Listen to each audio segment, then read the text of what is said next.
फरवरी 2024 में केएमसी ने Sindh high court में बताया कि जिन 266 इमारतों का सेफ्टी ऑडिट किया गया उनमें से किसी के पास भी फायर डिपार्टमेंट का फायर सेफ्टी सर्टिफिकेट या एनओसी मौजूद नहीं था। सिर्फ यही नहीं, आज से 3 महीने पहले अक्टूबर 2025 में होने वाली नेशनल फायर सेफ्टी कॉन्फ्रेंस में ये इंकिशाफ सामने आया कि कराची शहर की 80% इमारतों में आग बुझाने का बुनियादी सिस्टम ही मौजूद नहीं है और सेफ्टी कवानीन को मुसलसल नजरअंदाज किया जा रहा है। नुमाइंदा द न्यूज़ वकार भट्टी की खबर के मुताबिक तीसरी नेशनल फायर सेफ्टी कॉन्फ्रेंस और रिस्क बेस्ड अवार्ड्स के दौरान फायर सेफ्टी हुक्काम और स्ट्रक्चरल इंजीनियरिंग के माहिरीन ने खबरदार किया है कि कराची एक बड़े सानहे के दिहाने पर खड़ा है, क्योंकि शहर की 80% से ज़ायद इमारतों में बुनियादी फायर सेफ्टी निज़ाम ही मौजूद नहीं है। 90% से ज़्यादा इमारतों में हंगामी अखराज के रास्ते ही मौजूद नहीं हैं। हुक्काम और सेफ्टी माहिरीन ने शहर की आग से निमटने की तैयारी को इंतहाई खतरनाक हद तक नाकाफी करार दिया है। रेस्क्यू 1122 सिंध के आदादोशुमार के मुताबिक इस सर्विस के आगाज़ से अब तक सूबे में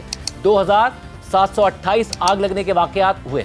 हुकाम ने मजीद कहा कि फायर इमरजेंसी खासतौर पर कराची की बुलंद और कमर्शियल इमारतों में आग लगने के वाक़यात में तेज़ी से इजाफा कई सालों की गफलत और हिफाजती कवानीन पर नाकिस अमल दरामद को जाहिर करता है।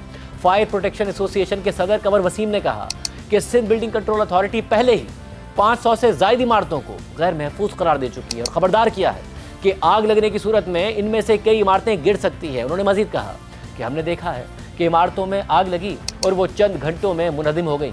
अगर हिफाजती कवानीन को नज़रअंदाज किया जाता रहा तो जानी नुकसान में बहुत इजाफा हो जाएगा। उन्होंने ये भी निशानदेही की कि कराची में तकरीबन 80% आग के वाक़यात नाकिस वायरिंग की वजह से होते हैं, जबकि गैस सिलेंडर्स फटने के वाक़यात तेज़ी से बढ़ रहे हैं। फायर प्रोटेक्शन एसोसिएशन के सदर के मुताबिक मसला आग बुझाने का नहीं बल्कि आग से बचाव का है, लिहाजा सिर्फ वायरिंग दुरुस्त करने से ही ज़्यादातर आग लगने के वाक़यात रोके जा सकते हैं। खबर के मुताबिक रेस्क्यू 1122 के सीईओ डॉक्टर आबिद जलाल ने कहा कि कराची में आग लगने के वाक़यात तशवीशनाक हद तक बढ़ गए हैं। नवंबर 2024 से अक्टूबर 2025 तक शहर में आग लगने के 1700 से ज़ायद हंगामी वाक़यात रिपोर्ट हो चुके हैं, जिनमें ज़्यादातर शॉर्ट सर्किट और नाकिस वायरिंग की वजह से हुए। फायर सेफ्टी कॉन्फ्रेंस में कराची के chief fire officer Humayun Khan ने कहा कि शहर का फायर फाइटिंग का ढांचा पुराना और नाकाफ़ी है।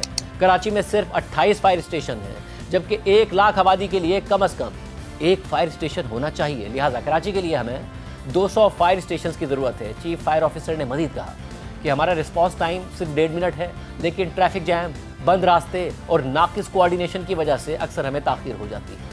जबकि गुज़िश्ता रोज़ यूनिस के प्रोग्राम नया पाकिस्तान में chief fire officer Karachi Humayun Khan ने तस्लीम किया कि फायर ब्रिगेड के पास सिर्फ फायर स्टेशन ही की कमी नहीं है, बल्कि फायर फाइटर्स और दीगर अमले की भी शदीद किल्लत है।